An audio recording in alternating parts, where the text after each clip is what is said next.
I've got a track that I'm working on right now. Let's take a listen. Tempo, keep the decks on fire. Keep the decks on, keep the decks on, keep the decks on, keep the decks on, keep the decks on, keep the decks on, keep the decks on, keep the decks on, keep the decks on, keep the decks on, keep the decks on, keep the decks on. Back, way back, back, way back. Back, way back, back, oh. I just want to know what you're doing at a party right now. Back, way back, back, oh. There were so many girls in the premises. Already tempo, keep the decks on fire. What's up guys, welcome back to another video. Today I'm going to be showing you a cool little vocal chop technique that I use just to make the samples that you use go a little bit further. We're going to be taking a look at this vocal chop right here. Back, way back, back, way back. Back, way back, back, oh. And if I actually add a new track to the vocal group here and bring in the sample, I'm just going to stretch it out and show you how long it actually is. So this is the actual full sample right here. I'm about to bounce way back. This vocal is taken from Dub Nation 2. I was watching Odd Kid Out's interview on the Excellent Sound podcast, and he was talking about Skrillex's process of sort of using sounds that are already in a project or using sounds you already have and sort of mangling them in a way where you can get a lot more out of it. And that's kind of what prompted me to think about this video, because I guess I was kind of just doing that subconsciously. So let's take a look at the vocal loop in itself. I'm about to bounce way back. It's a super simple loop. If anything, it's like a pre-drop loop, right? It's like a little phrase, just a little shot. I'm about to bounce way back. You know, and so if you actually take a look at and take a step back and thinking, okay, if you're gonna make a vocal chop out of this, how would you do it? There's a few ways, obviously, you can do a vocal chop. For example, if I did Command-Shift-T and added a MIDI track, what I can do is go and look up Simpler, and I can add that in, and then I can drop my sample just down here. And I can set this to be slice so that I can use my keyboard, wherever it is. Hello. Wait. And obviously I can make a vocal chop out of that. But there's a handy thing in Ableton that can make it a little bit easier for you. Let's say we just cut a section, bang, just like that, out of the loop. Well, I can now hold Shift and Option if you're on a Mac, and I can slide the actual loop across from that point. So if I chop like all these points up like so, I can really quickly start messing around with the vocal loop and make my own little chop out of it. This is probably going to sound whacked, but let's listen.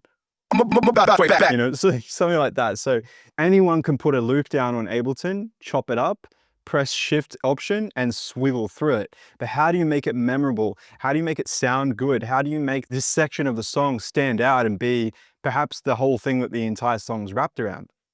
Well, it's all about knowing pockets and rhythms and cadences and flows, especially for something like this where it's a vocal chop that's more sort of rappy. It's, you know, it has the cadences, it has the flows. If we just look at it as a whole again, and let's analyze it. I'm about to bounce way back. So we've got kind of, you know, various different syllables in there, but the main words are, I'm about to bounce right back. You could rearrange all of those things in a way to make it flow and make it turn into a hook. I'm about to bounce way back, way back. I'm about to bounce way back. I'm about to bounce, whoa. And then right on the end here, I felt like it needed that little whoa, you know, so I added that in. It just comes out of this section here, and this is almost its own sort of pre-drop in a way. And you'll notice that it's different to this shot as well. So this is, we've got, I'm about to bounce way back. You know, I'm about to bounce right back. And then for this one, it's a lot different. So it's, I'm about to bounce way back. I'm about to bounce, whoa. And then we have just a different vocal here. I just want to know what you're doing at a party right now. Just to kind of break it up, and then we're back to this point. So it's really, really cool. And like, again, if I was to just go completely fresh on this, and let's try and make a new groove, it's probably going to be hard because I've got this so embedded into my head, but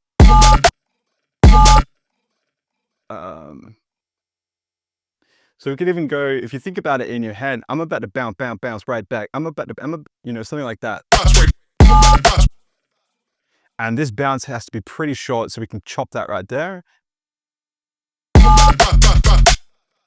Bounce right back. Something like that. And then for this one, I'm about to bounce.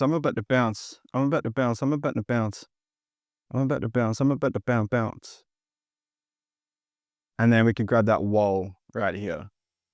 And now that, so you've got this kind of like main stick, you know, this kind of thing right here. Again, you can use the shift and option to move the words and get different syllables and different tonalities. And what you'll find is that you sort of stumble onto grooves and chops that you would never think to do if you were using like a sampler or something like that. So even like something like that's really cool. If we chopped. It's probably a bad example, but you see where I'm going with this, right?